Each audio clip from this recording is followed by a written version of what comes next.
You're listening to SaskScapes, a podcast featuring the stories of arts, culture, and heritage in Saskatchewan.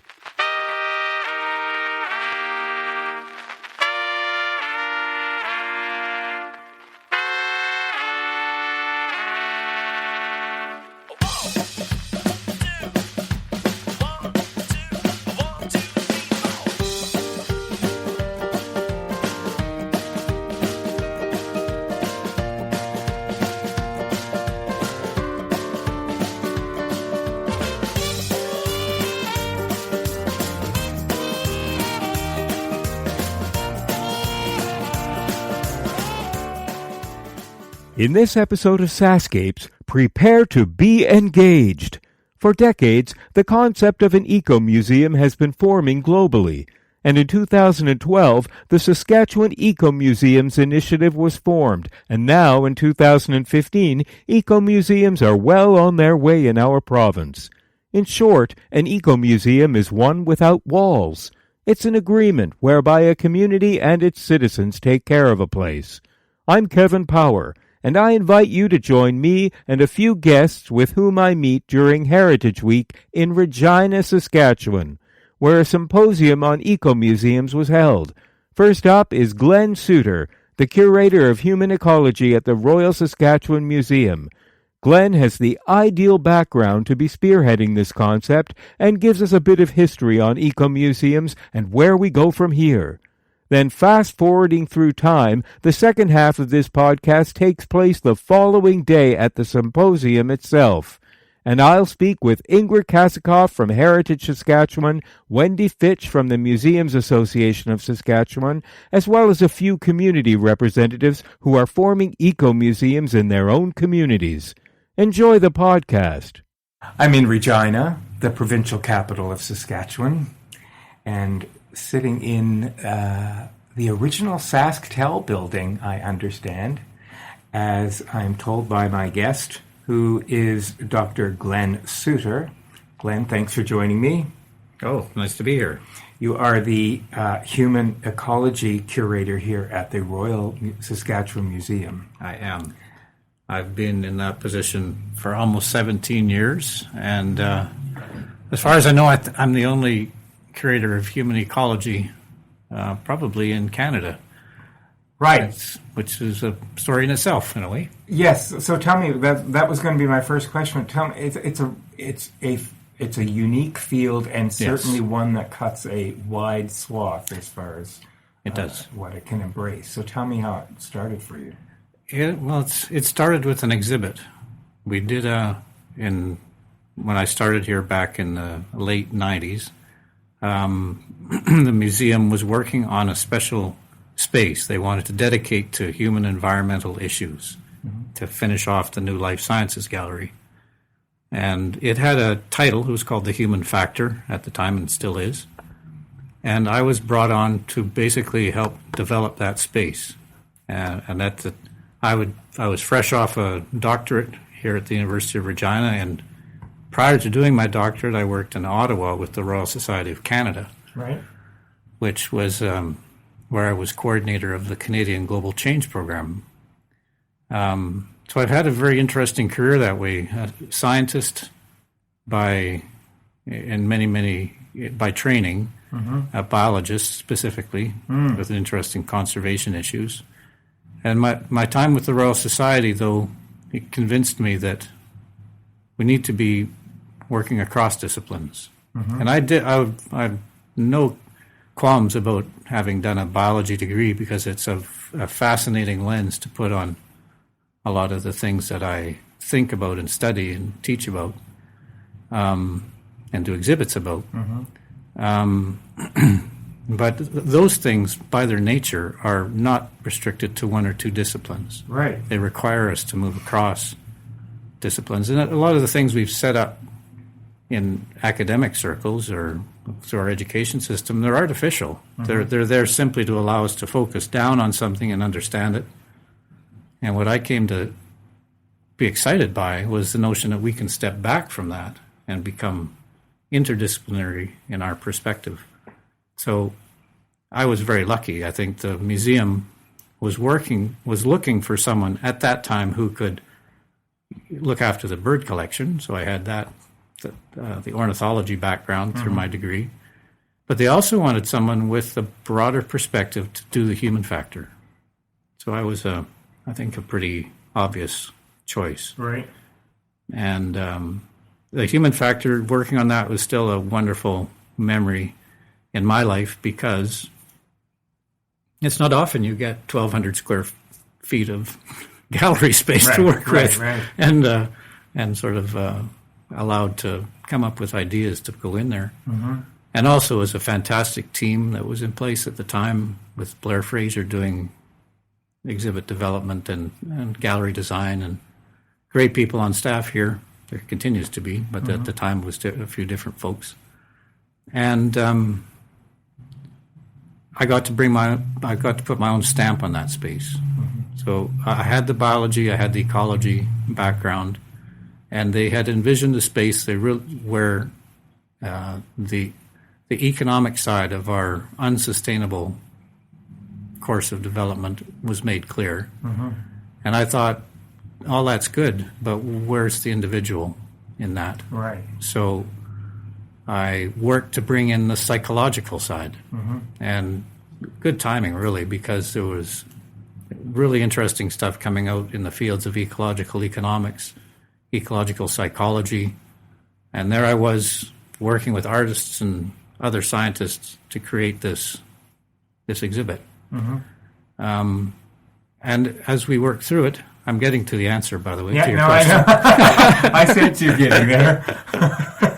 As we worked through it, I continued to be responsible for the birds, and at the time was curator of ornithology, because that's usually what curators are about. They're about a collection.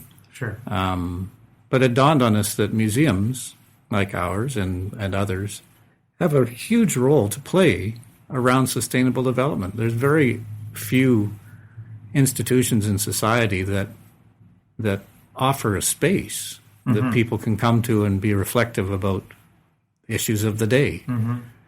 And those issues are all about the ecology of our species. Mm-hmm.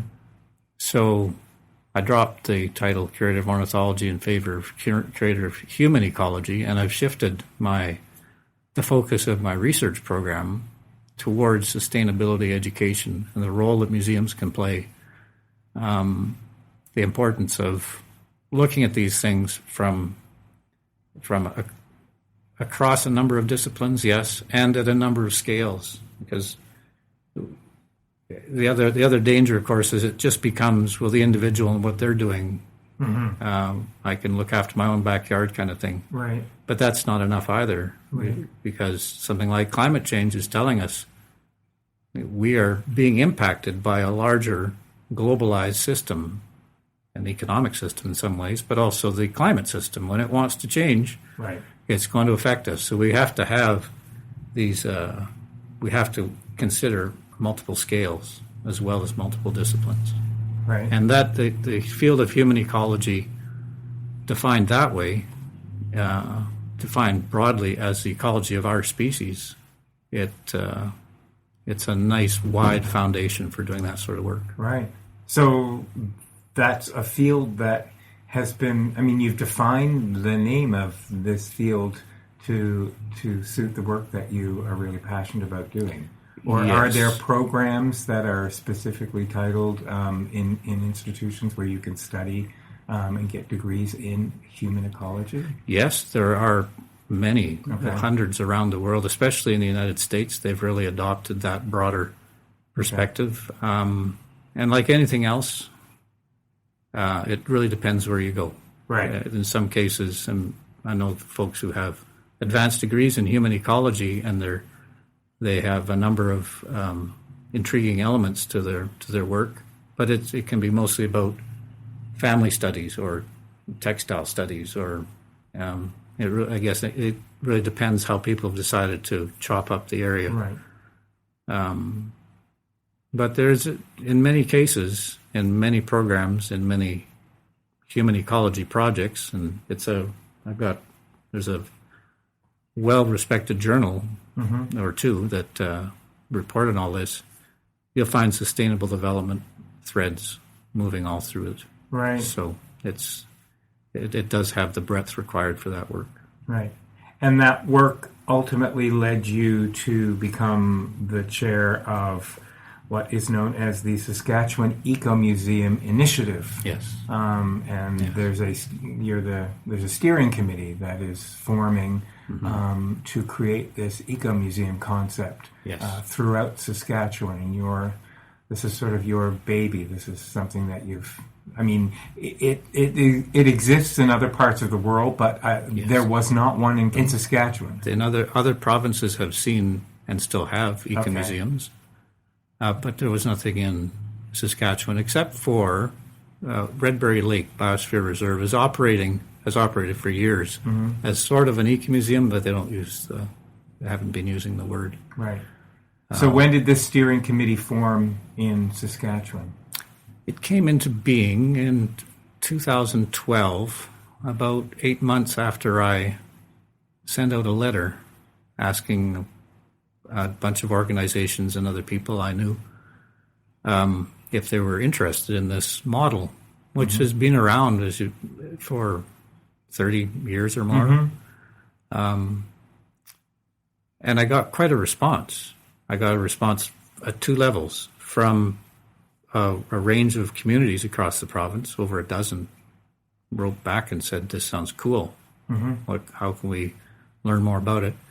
And also at the provincial scale, in terms of different organizations piping up and saying, "Yeah, we think this is an intriguing idea as well."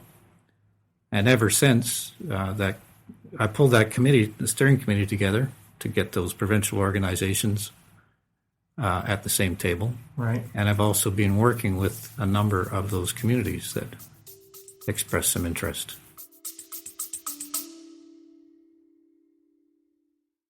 Hey, it's Kevin. I hope you're enjoying the episode so far. Just a quick reminder that the SaskScapes podcast is available for free on your favorite podcast app, or you can stream it from your browser. Check out the show notes for the link. On the SaskScapes homepage, you'll notice something new under the logo called SaskScapes Plus. You can't miss it. There's a big button saying support with a heart icon next to it.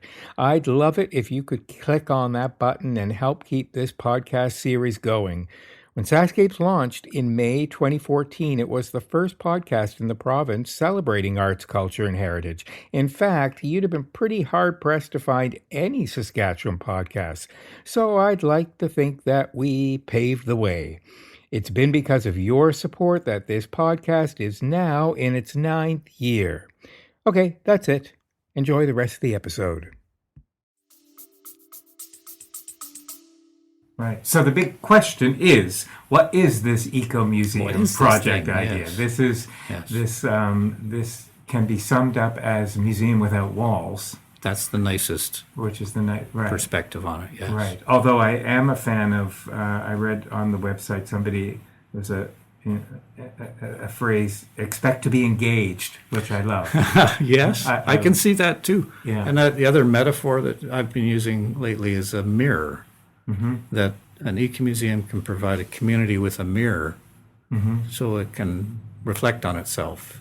And I relate to that. Which one of us doesn't look in a mirror every morning when we're brushing our teeth and we make sure things are okay for the day and we see it again at the end of the day. Right. It's it's back to that notion that museums have a larger role to play. And I think there's a misconception out there, and it's prevalent and it carries a lot of weight, that somehow museums are about objects. And it's more than that.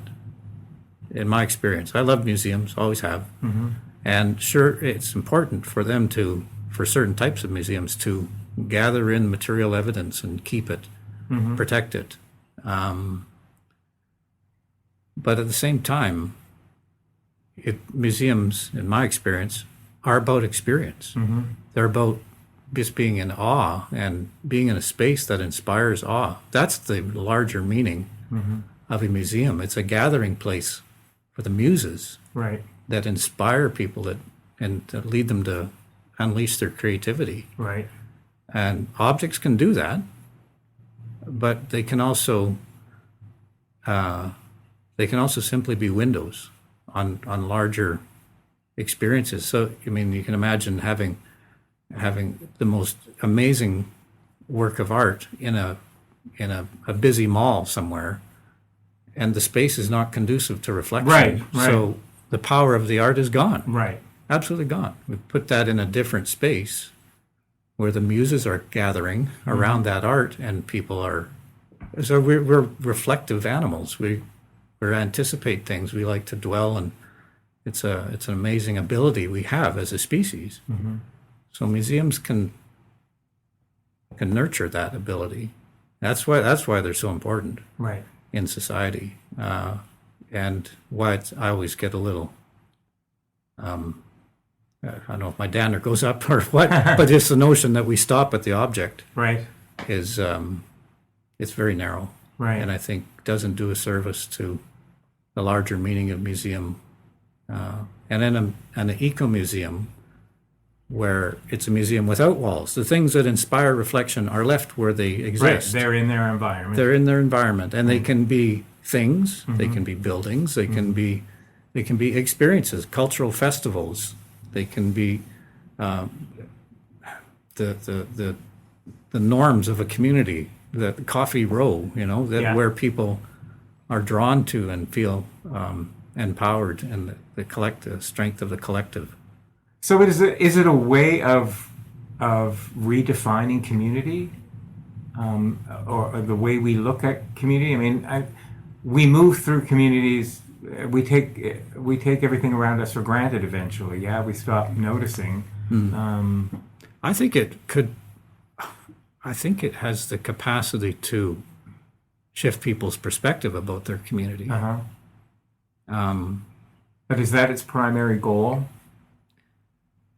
Well, I see its primary goal as enhancing the well-being of people who are in the community, and sustainability. Yes, and doing that through respecting the heritage, respecting the parts of living heritage that are present on the landscape. I love that idea of living heritage. That we have certain norms and beliefs, and that we're always expressing. And to capture that, capture is the wrong word because it suggests that you're freeze drying it. Right. And entrapping it. Right. But just making it accessible. Right. Not only to us when we need it as producers of that experience, but also to people who might just happen to encounter it as visitors or whatever. I mean, that adds to my affection for a place, how dependent I feel on a place, how attached I feel to a place. So I think it does. I think that's the way it can affect how people relate to their community. Right. If you're going to start affecting sense of place through attachment, dependence, all those things, then the odds are you'll work to enhance well-being. Right. Through that process. And the Ecomuseum is an interesting mechanism to make that happen. Right. And so you have to bring communities together to choose, this is a lousy metaphor, but to choose what will be on display in this museum without walls. Yes, that's right. Because it does have two parts, right? It does have the museum part to the word. Right. So there's a sense of permanence, there's a sense of exhibition, of highlighting, interpreting what's there. The eco part is, it's there in the ecosystem. Right. You can't really take St. Victor's petroglyphs out and chunk it into a building and expect it to have the same impact. Right. But when you're there, surrounded by the ambiance, the context, then the full experience can materialize. Right. Or it's more likely to. Well, the obvious elements are those which occur naturally, geographically. But when we talk about bringing into the concept of an ecomuseum other aspects of the community, like Coffee Row, Yes. then you're starting to bring the less obvious objects to the table. Yet Coffee Row only is unique because of its very setting within the community. You couldn't uproot Coffee Row. Well, I suppose you could create a faux Coffee Row in a museum, but it would still not be truly reflective of how it appears within a community. You know what? And I think we have good radar when it comes to authenticity. Right. And if there's something about that Coffee Row that wasn't authentic, Right. then the stories would stop flowing. Right. And if an ecomuseum is anything, it's a mechanism that brings stories to light. And for a community, I mean, those social connections happen in certain places. The hockey rink is another one. Sure. Coffee Row, of course. Yeah. And what comes out of those interactions? Well, stories come out, and communities can be bound together, and in some cases torn apart. I suppose, by the stories. Yeah. By their own stories. Yeah. Beyond the committees that are forming the Ecomuseum, for the people that are living in the communities, how do you bring an awareness to the fact that their community is in fact an eco-museum? I think there's a number of things come to my mind, but I want to qualify it by saying that's still an open question. And I think it does depend on the individual locations, how they approach it. But I think there are some principles that have to be brought to bear. And one is inclusiveness. So everybody who expresses interest in what an ecomuseum is about has the chance to identify what's valuable to them, to say why it's valuable, to feel engaged through the ecomuseum process in enhancing the well-being of that community. Right. That's critical. And I've said to a number of during a number of ecomuseum discussions that if, for example, if there are local businesses or maybe a local industry that's actually, and looking from a distance, it might be having certain less desirable impacts on the landscape. Yeah. They should be at the ecomuseum table. Right. Because it's there partly for them. I mean, it also has to reflect democratic processes. So these things are understood to be transparent and democratic. It has to be tangible. So it's not just blowing smoke or a bunch of words in the air. It needs to be doing real things on the ground. Right. A great example of that is the Val Marie Ecomuseum that's been set up. They've been running an artist in residence program, so they have through that work some pieces and results of the artistic effort that they can show. It's as concrete as that type of work can get. Right. So, and it's caught on globally. I mean, you've been recognized by the University of United Nations University, yes. For outstanding initiative, and that's a global think tank. Yeah, that university. Yes, yes, they run or they have installed or recognized, I think, 135 centers of excellence or centers of expertise. Around the world on sustainability education. And we have one of those centers in Saskatchewan. Right. And our provincial project is a core project of RCE Saskatchewan. So in that capacity, we were given the honor of that award. Yeah. When did you make it onto their radar? November. A few months ago. Right. So Saskatchewan is on the map. Yes, and we were the top of our category. So, and they break it down into categories. Yeah, I think they had some. There were 20 or 30 other projects recognized at that conference, and ours was best in show. Right. Wow, great. Yeah. So where are we? I mean, we're going to talk tomorrow to some of the representatives Right. who are developing this concept in their community. Right. But where are we at in your estimation? I mean, is this progressing at a speed which you're pleased about? I mean, is it catching on? Yes. Yeah.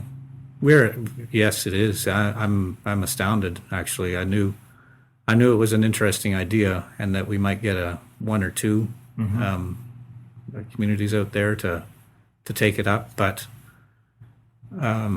currently, we have 3 to 4, depending on how you categorize it, Right. active ecomuseums Right. in the province. And in the last 2 months, I've been contacted by another half a dozen or so. So I think in 18 months out, we'll have even more. And there's also, we've been encouraged to apply for some research funding. So if we're successful in getting that, then there'll be a major injection of human power Right. to really to facilitate and to track this process as it moves ahead, which is also a way to make sure the provincial organizations, the provincial government is kept abreast of it, of course, and nationally, it's attracting some interest, because one of the ecomuseums is centered in what the National Trust, or Heritage Canada, is calling a living region. Yeah, it goes from Mortlach up to the valley, just northeast of the city here. So it's a very big region, and the Katepwa Calling Lakes Ecomuseum is within there, is operating within it. So there's a natural connection back to this national platform. Right. And then, of course, the RCE network, it goes globally. Right. So there's a real need to keep information and keep updates flowing. But that can only be good. I think the big thing that I'm wary of is that we put the cart before the horse, and something happens, like if somehow we decided, well, we need really strict criteria to be designated as an ecomuseum. Right. Right. I would just Defeating the kill it purpose. fast. Yeah. Yeah. So failing that, I think these things will continue to bubble up from the grassroots, as they have been. All of these places are self-identified. I did not go out and handpick a number of communities saying, you shall be an ecomuseum. Right. Part of the research I want to undertake, and I am actually undertaking with partners at Campion College here in the city, looking at why communities decide to go for an ecomuseum, and what difference does it make Right. for them. But that's a longer term Right. project. Some of the issues that are top of mind for these communities now, maybe they've gotten worse over the last 20 or 30 years. Yeah. Climate change is here. Yeah. There's no scientific debate about it now. Right. So that's going to affect our water. We need to be looking after water. So when water quality becomes an issue, it's got these other pervasive problems supporting it and keeping it on top of people's minds. That's one that really hits home for an arid landscape like we have Right. here. Right. If we're gonna not respect the water regime we have and look after it, well, climate change will make sure Yeah. Sure. we have to. Right. So And there's that the- part of it. And that also might be opportunity. I think that's the flip Yeah. side. Right. I think with a lot of organizations lining up behind the idea and people seeing that kind of in principle support, no buckets of money. There will Yeah. never be buckets of money around ecomuseum work. Right. Right. That would also kill it, frankly. Right. But with in principle support and a lot of these organizations wanting people to give it a try, Right. um, Do you think think it will. the demographic? I mean, the demographic of communities is constantly changing. I mean, I've been to I've done podcasts in some towns where you'd be hard pressed to find somebody who originally grew up there. There's a handful of people who sort of hold the keys to the story of the community, Right. and then you've got lots of young families who are there who aren't aware. So right? Yeah. are those people making their voice known? Are those some of the people that are coming to the table, or is it the people who've been in the communities for a very long time who are worried that the stories of their communities are disappearing? It's a mix. Certainly, there are some. Val Marie again is an example where artists have been moving to that community. Yeah. It's attracting a vibrant arts community, despite its small size, or maybe because of its small size. Who knows? So in that case, I think it's a group that loves the ranching culture, that loves the natural landscapes and the dark sky at night, and of course at night. Well, there's the occasional eclipse. That's right. And the eclipse would be part of the Ecomuseum as well. I don't think so. But they're attracted to the special qualities of the place, and they want to enhance that. Right. And then up in the Capel, there are people coming to the table who've been there for generations, and with the First Nations folks, of course, even much further back. So there's a strong connection to that landscape, and I think these things seem to be coming out of places where there's some tension. You know, like the water quality issue up in Nipawin. They're concerned about potential clear cutting of an old growth forest. In Val Marie, it's more, I think this is amazing. The ranching culture is something we want to embrace and integrate and build on.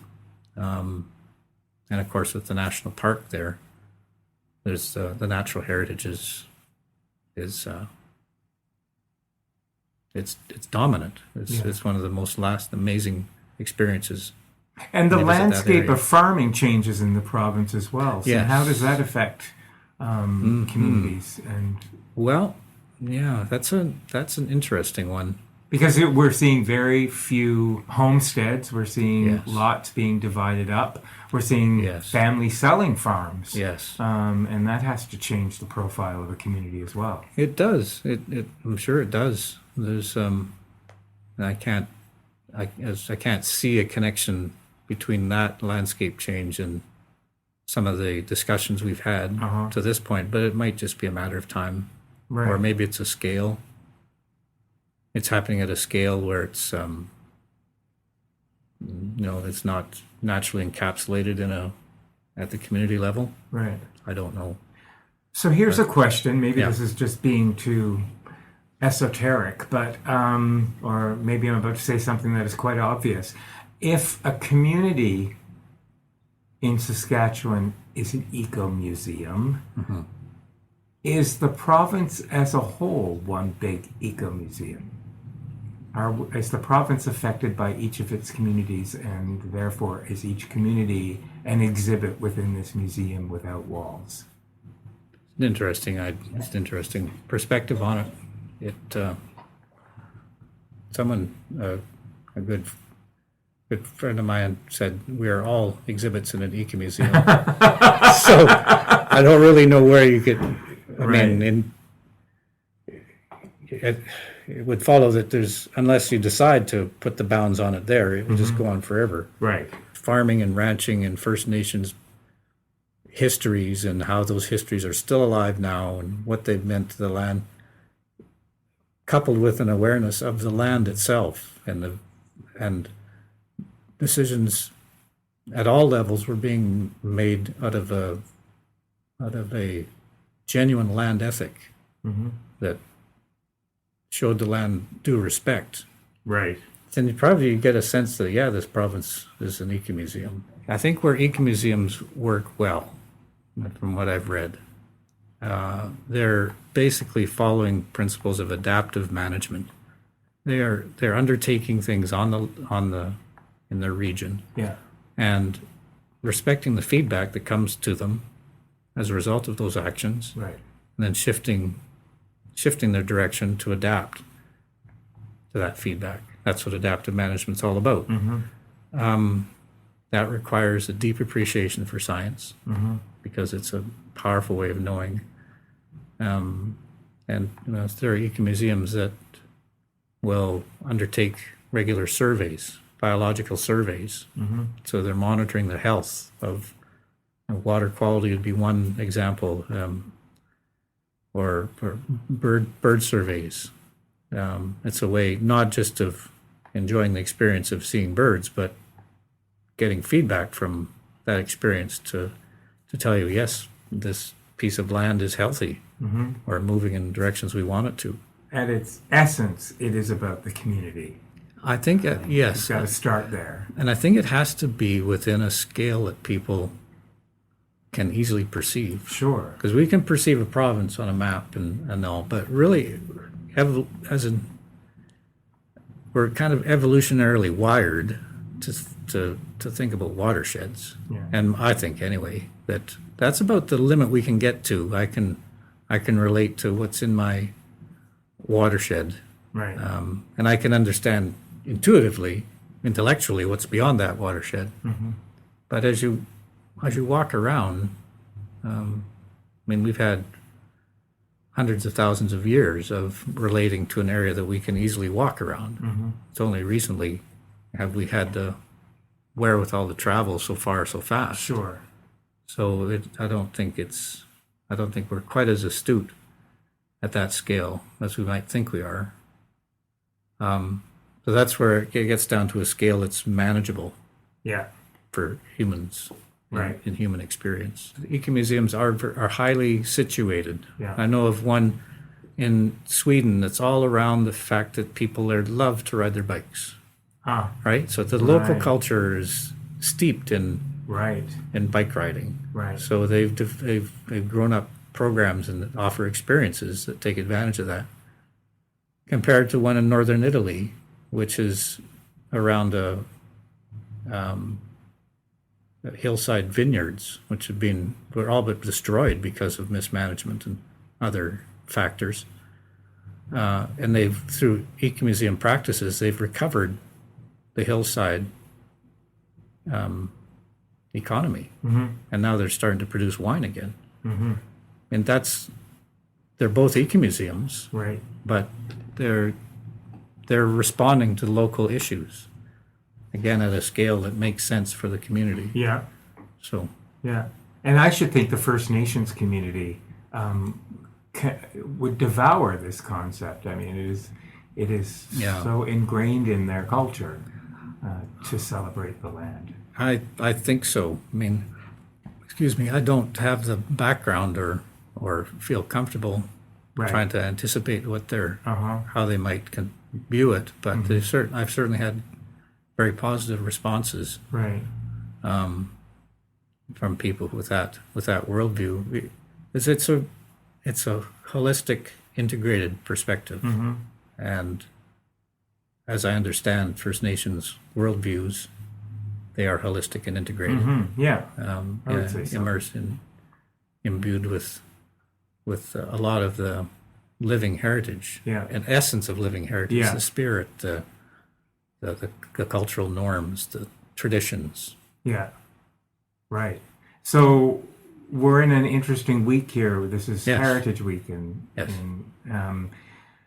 there's some things happening around the Ecomuseum Yes. this week. Tell me a bit Yes. about that. Well, tomorrow morning, we're pulling together active people from active sites and other communities that have expressed some interest for a networking session. So those people get to talk to each other a little bit.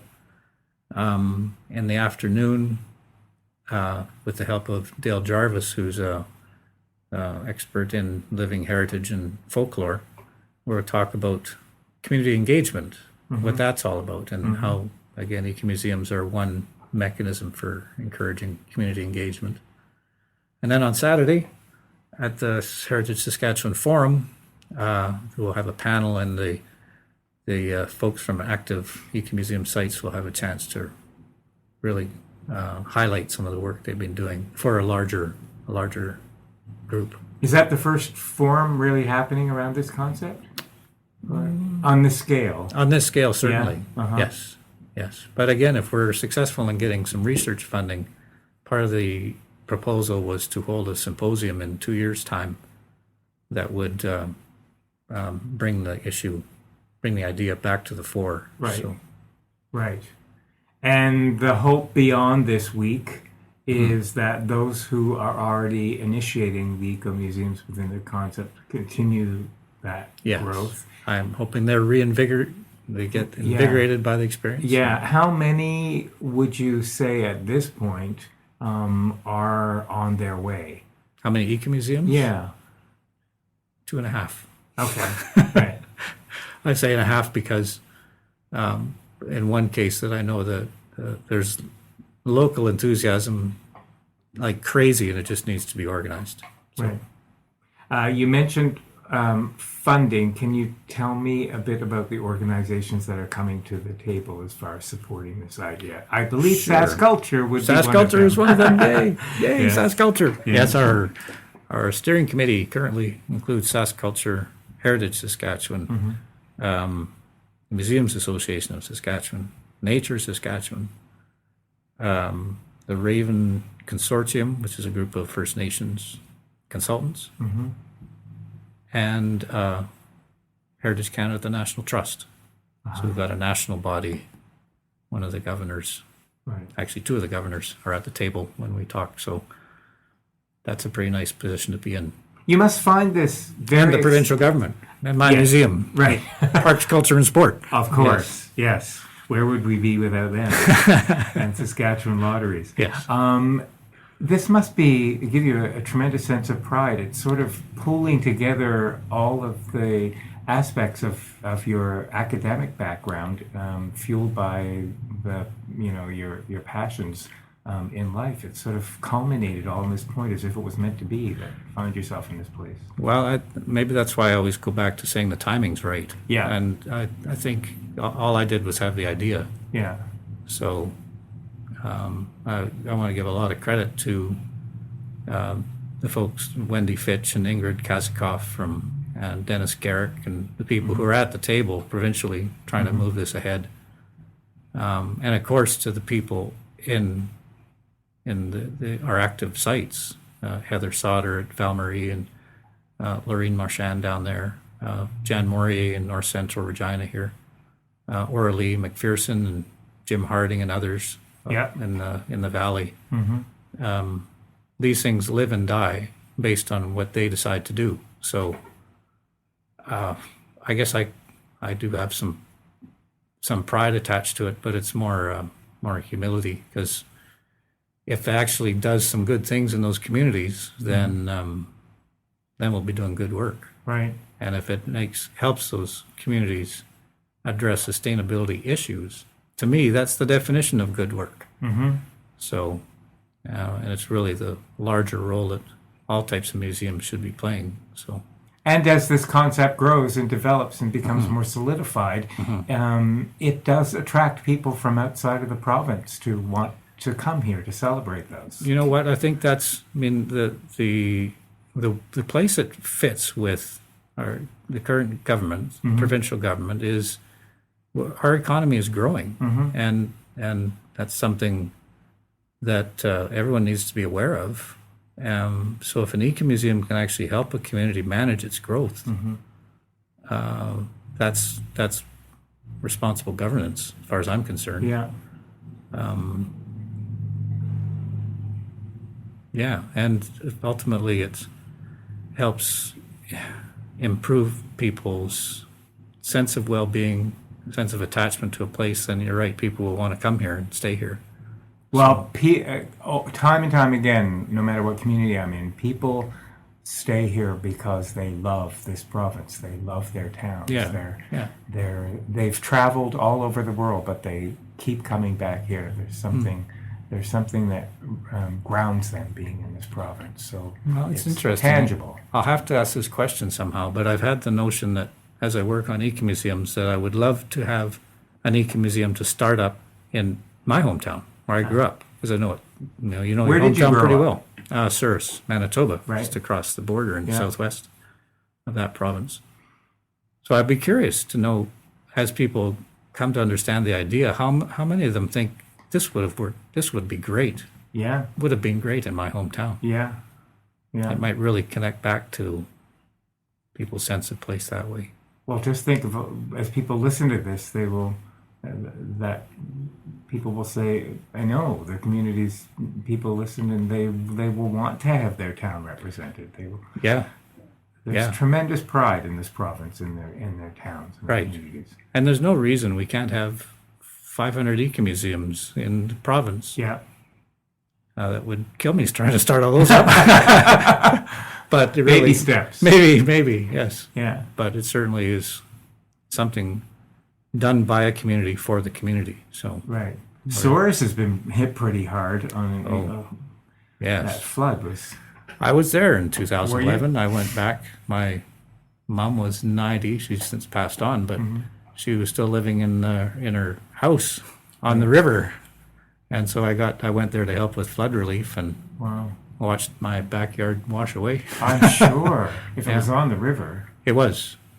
And that had a huge impact in Saskatchewan as well, the Estevan area. Yeah, same. Yeah. Same. Yeah. Well, yeah. I think they still have water from left over. Yeah. Hasn't all drained away. Yeah. No, that was amazing. An amazing flood because I had seen the big one in '76 because I was living there at the time. But it came and went. It was gone by the end of May. Right. But in 2011, the water was high into August. Wow. So those trees, which are riparian, in some cases cottonwoods and elms and things that didn't mind having their feet wet, well, they just drowned because they were Right. covered in water for 3 months. Right. And so it's really changed the entire riparian corridor. Well, that's just a final thought on this, is that I suppose an ecomuseum is constantly shifting. It will Yes. it will never be the same twice. No. I mean, if a Capel-based ecomuseum was really watching its water quality, right, and then something comes along that affects that water quality, then that's how they can get ahead of the wave. Sorry, Right. bad pun. Get my meaning. Yeah. Yeah. But I mean, Sure, yeah. you can't reverse damage done by a flood to No.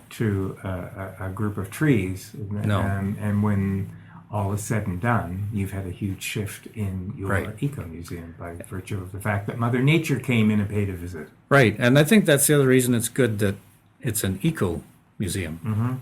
Like it's not eco implies it's about the home and relationship, which is also always changing. Yeah. Yeah. So it's not a stagnant concept. It's very fluid. Yeah, Right. needs to be. Well, I hope the week proves to be very fluid as far as I'm excited to get into it. I Thoughts have to flowing. say. I Yeah. have to say, yeah. I'm looking forward to fun. tomorrow. Me too. Thanks so much, Glenn. You bet. Thank you. This has been fun. We'll see you tomorrow. Yes. For sure. I hope you're enjoying this episode. Did you know that full versions of SaskScapes can be downloaded or streamed for free from the iTunes Store, Stitcher Radio, and on SoundCloud? Feel free to leave us a review or star rating. And now, back to the podcast.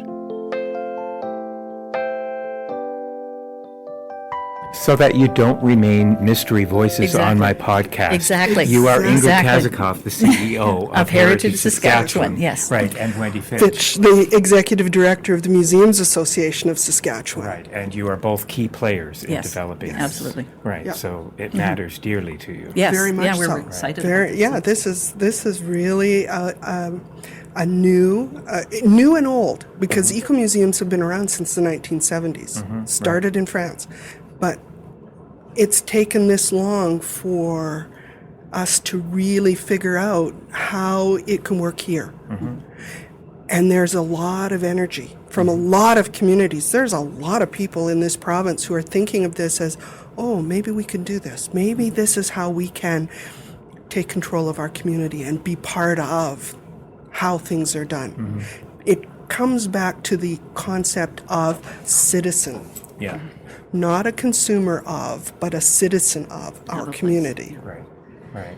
And essentially, I've always liked the definition of ecomuseum as an agreement where a community decides to take care of a place, and that's what it's all about. Yeah. So That's wonderful. Yeah. And you can feel that the timing is right. I mean, we've only just begun this few days of discussion, but even just this morning in the dialogue, you can feel that people want this.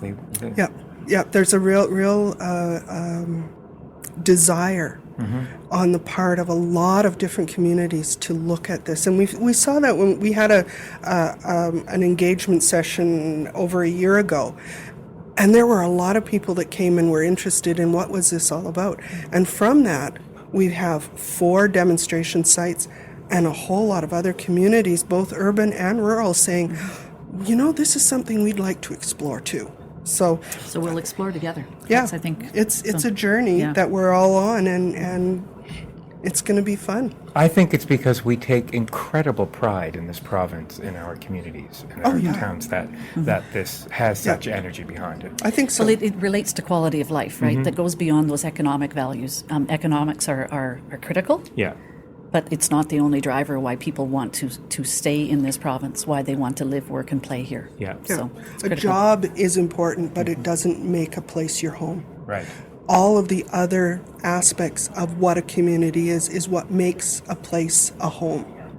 So that's what this is all about, is how is this identified as our home? It's living heritage. So. Exactly. Right. So Thank you both. Thank you. you're welcome. Okay, now I'm going to move across the room. Let's see who we've got here. So now I'm with Jan Morier. Yes, And Jan, you are representing... North Central Community Right. in Regina. Right. And you are creating an urban eco-museum. Yes. North Central Regina is one of the older communities in the city. And it was established earlier on. It's even got some standing buildings from the 1911 cyclone, for goodness sake. It's always been a blue-collar kind of a neighborhood. In the last few decades, there have been an influx of amazing people from reserves, of course, when the pass system was done away with in the 60s. Only in the 70s did they really come into our neighborhood with a lot of hope for economy, for jobs, for keeping their heritage alive, but that wasn't the case. Consequently, we've had a kind of a critical mass of nasty things happen due to poverty, for the most part. It's kind of an old housing stock neighborhood, so a lot of interesting people have moved in. Some moved on, but those who have stayed, we've got a combination of longtime residents, new Canadians now, and certainly the Aboriginal population is makes its presence known in so many good ways. North Central Regina has got this kind of umbrella of organizations anyway, and it's called Together Now Interagency. And we meet several times a year to discuss what we're doing and how we can work together and cooperate and share. I hang out a lot at the North Central Community Association, and again, it kind of tries to corral all of those groups. So when this concept of an eco-museum came along, I was here covering it for Heritage Saskatchewan, and I thought, we already do that. We do that already. Yeah. Let's formalize it. Yeah. Let's call it something, what it is. Let's bring in that placemaking concept so that everybody who lives in the neighborhood can get to know one another a lot more, can engage with each other, share each other's cultures. We've already started to do that through our second annual Culture Days Festival, street festival. It's just exciting to bring all the different cultures who live in Regina into our community to show off their art. And it's just, it's very exciting. That's what brings people out. It's not the only festival we have. We have a Aboriginal Day. We take over a park in the middle of the city. We have any one of a number of localized festivals. We have our community gardens planting bee. We have Christmas in July, whereby we bring things and share things, not the least of which is food. Right. So as I say, these groups, they are together. They're doing it already. I come from a place of a museum background, and so I wanted to see how we could improve the quality of life of my neighbors, how we can perhaps slip in not a small amount of economic development to bring that pride back to people. They are just, they're such a wonderful group to work with, and I'm looking again to formalize this in the months to come. As was mentioned before, we get control of it. We decide what to call it. Right. We decide how to show off our history. And I'll just end with the culmination of which is it's all going to dovetail together in the North Central Shared Facility, which is going to be, it's going to be unique in Canada for bringing several agencies together under one roof. And by roof, there's also that outdoor roof, the sky.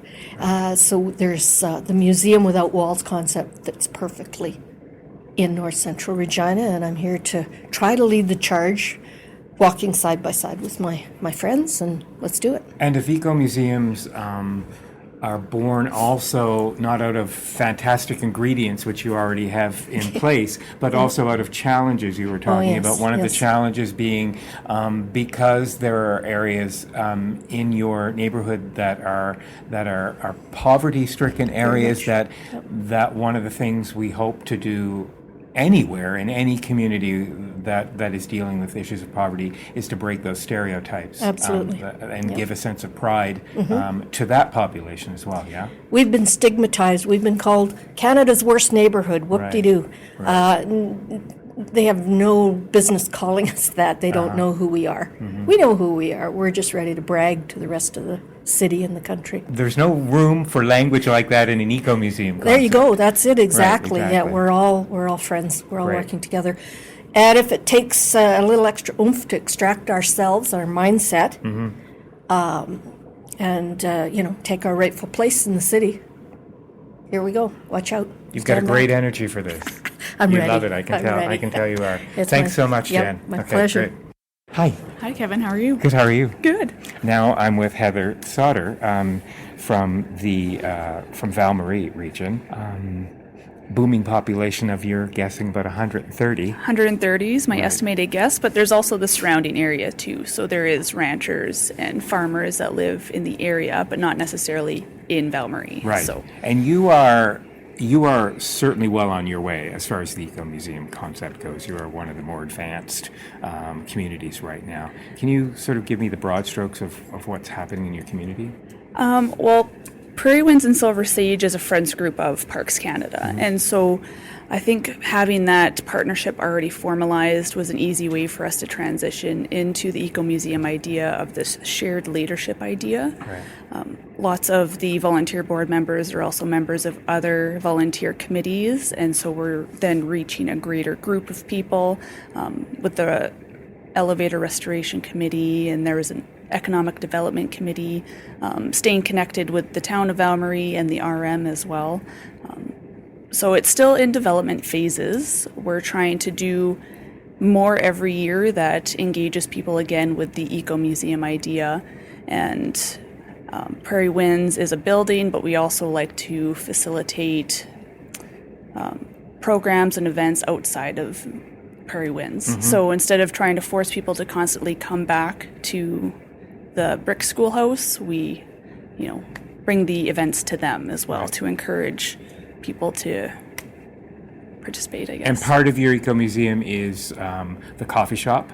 It's a coffee shop, it's an art gallery, it's a gift shop, it's an ecomuseum. And but you're also bringing in the hotel you were mentioning. Yeah, so we do presentations every year, and last year we did one presentation in the Val Marie Hotel that was really well received, so we're going to do another one there this year.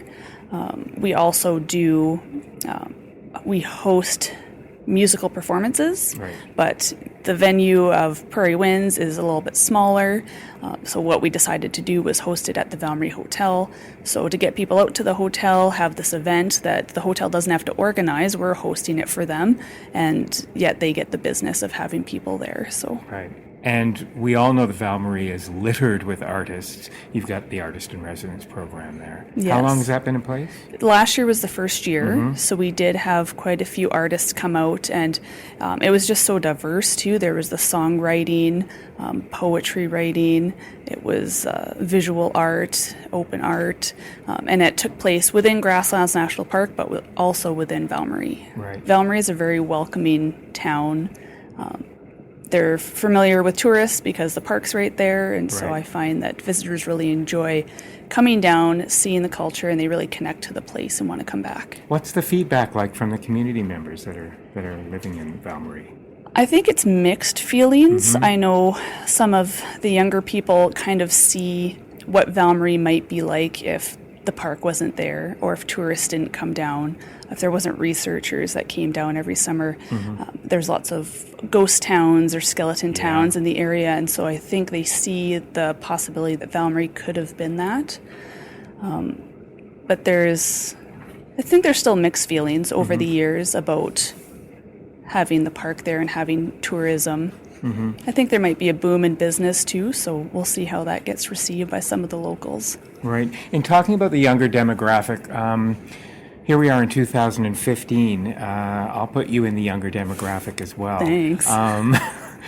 How important do you think the whole digital era that we're living in is? The social media aspect of it, the digitalization of stories like podcasts. Yeah. How important is that, do you think, versus? I mean, we'll always have print, but moving forward, we're in a very different time. Do you feel it's a valuable tool in promoting eco-museums to have a digital footprint, as it were? I think for Val-Marie in particular, it's essential, just because where we're located, we're not on the way to any destination. Val-Marie needs to be the destination. Right. So just getting the word out about everything that the area has to offer, whether it's through video, through podcasts, through Facebook. We have a website as well, so all those mediums to try to reach a greater audience and to lure people down to what we have to offer. Right.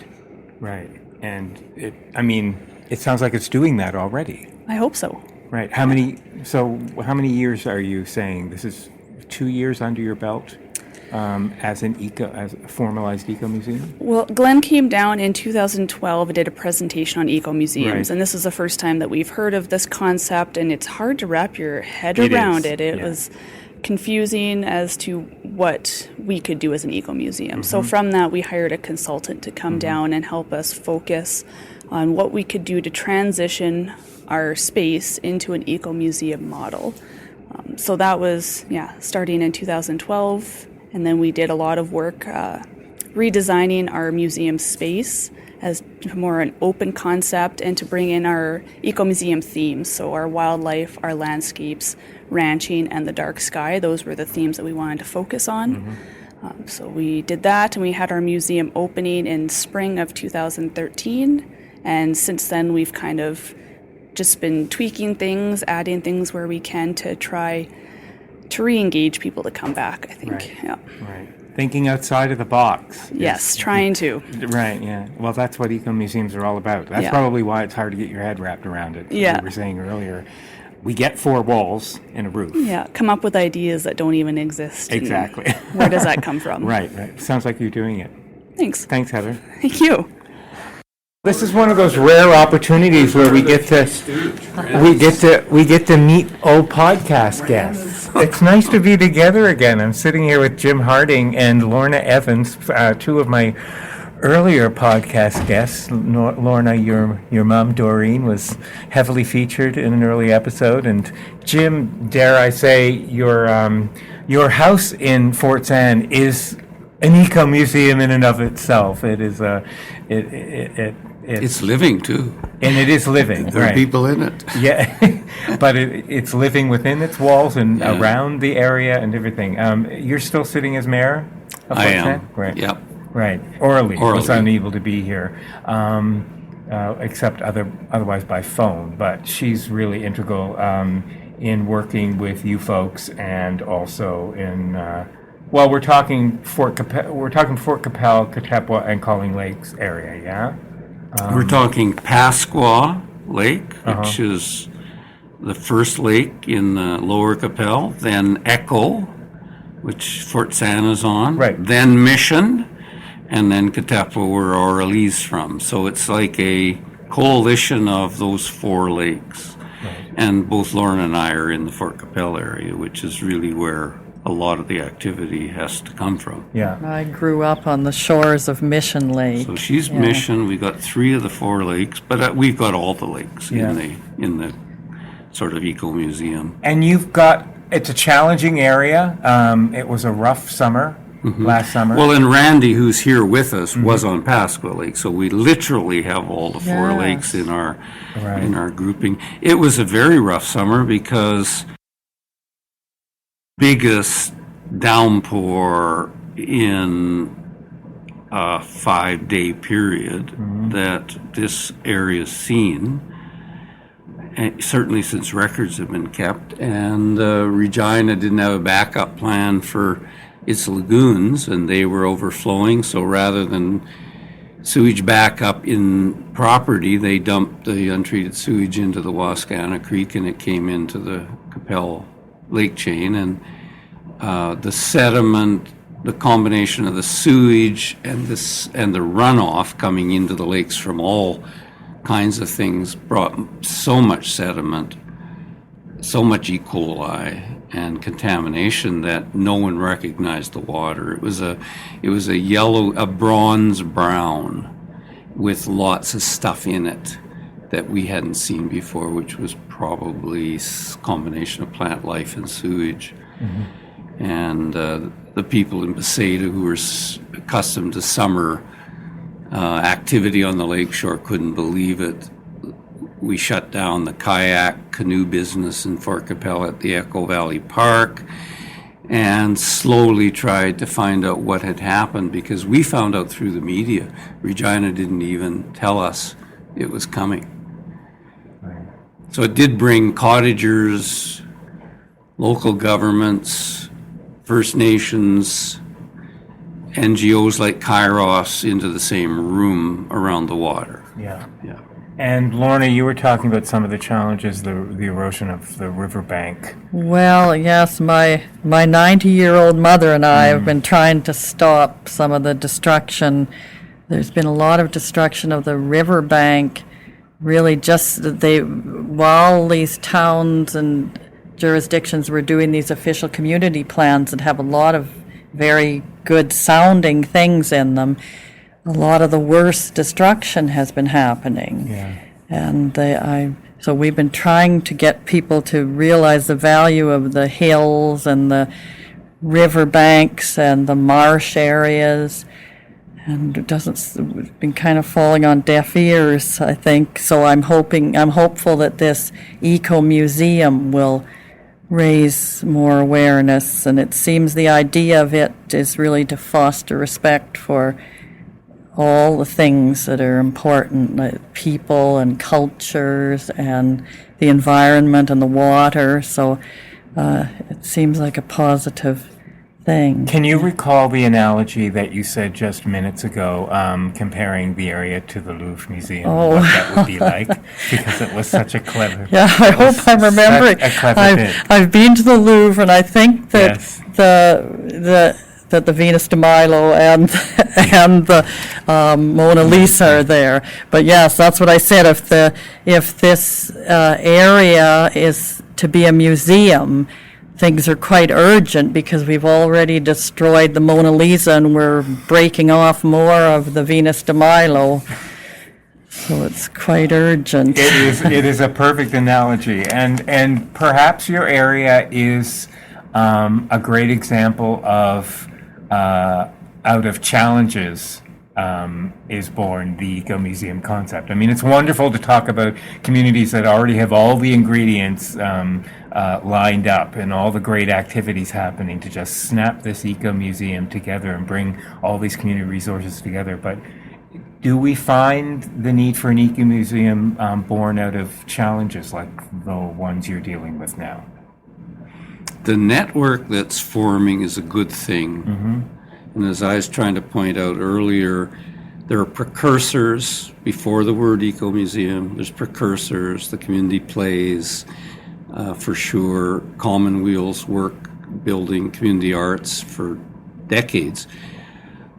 I think this one is important because it does address sustainability, which is multifaceted, and we have so Nature Saskatchewan and the Heritage Group should be in the same room. We really have to have that all-encompassing vision if we're going to do anything around sustainability.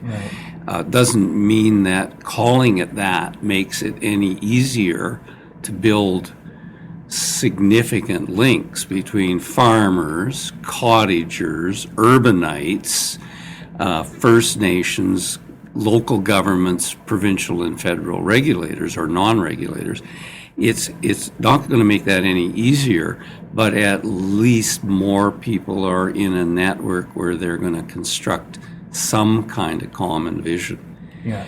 And that's part of planning in the best sense of the word, and the cultural planning models sort of in there, the heritage models in there, the environmental protection models in there, the local economies in there, and they all have to be. So we're the table's getting bigger. There's more people around the table, and that's a great thing. And do you think that's being the catalyst of all of these, tragic things that have happened over the past summer? Has that sort of spurred that on faster than otherwise it might? It has. Yeah. It's brought more people in the room. 10 years ago, there were cottages who were scapegoating First Nations for opposing putting dams in to keep the water level up, and the cottagers couldn't get their boats in the water. This year, the cottagers were in a meeting in the Treaty 4 Governance Centre where two of the speakers on the panel were First Nations. Right.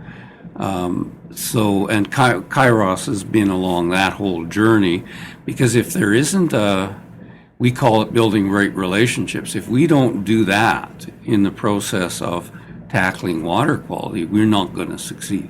We can't have a settler water quality strategy and a First Nations water quality strategy. Right. Yeah, right. Yeah. So the right relationships, the watershed stewardship, and now the eco-museum notion, to me, they just make sense. They just make sense. You mentioned First Nations, and Glenn and I talked about this briefly yesterday. But the Ecomuseum concept seems to marry very well with the First Nation sensibility, as I understand it. They're not using the word, though. No, they're not using the word, but is it not already part of their heritage? Well, let's put it this way. When they hear more about this, it will be interesting to see what the curiosity is, because we had trouble with the municipal governments building links with First Nations because of jurisdiction issues. Why would First Nations want a relationship with municipalities when their relationship is with the federal government around treaties? And why would they want a relationship with us when the federal government would like First Nations to only be like municipal governments? Do you see the dilemma? Sure. That's our dilemma politically. This doesn't have that dilemma. No. This has a bigger group of people, and local government's only one of the voices. So I guess what I'm thinking is that its very essence, it mirrors the bedrock, the foundation that is the Aboriginal story. I mean, as long as the heritage is, as long as the stories that are culture and heritage and water, views of water, come from all sides. Right. Right now, we know this isn't true. So this will be a chance at bridging and retreating the relationship in a creative sphere rather than a contentious sphere. And that we need those bridges. All the different stakeholders do have quite a different relationship to the water. Yeah. So we have to understand all of our relationships with the water. Yeah. Complex. It is complex, but I guess my naive thinking wants to say the Ecomuseum is the common denominator, stands to be a common denominator between all of those elements that you. Well, it's the only thing. It's the only gig in town. Right. Right. And it's a bigger tent. Right. And therefore, you should do what you can do. Right. And it brings, that's why we're here. Yeah. Well, we've already seen what you and a group of very dedicated volunteers have done with a vision for the old Central School in Fort Capel, which is now a thriving art center. So I've no doubt that two people like yourselves, as well as the other people that are behind this concept, can make it happen. Thank you both. Good to see you both again. Nice to see you. Thank you. Nice to see you. Nice to see you. Thanks for listening. The SaskScapes podcast is created and hosted by Kevin Power for Sask Culture. Funding to the cultural sector is provided through the Saskatchewan Lotteries Trust Fund for Sport, Culture and Recreation. For more information, visit iheartculture.ca and saskculture.ca. Music for SaskScapes is provided by Saskatchewan-born singer-songwriter Jeffrey Straker. There's no end to the stories to be told. So, until next time...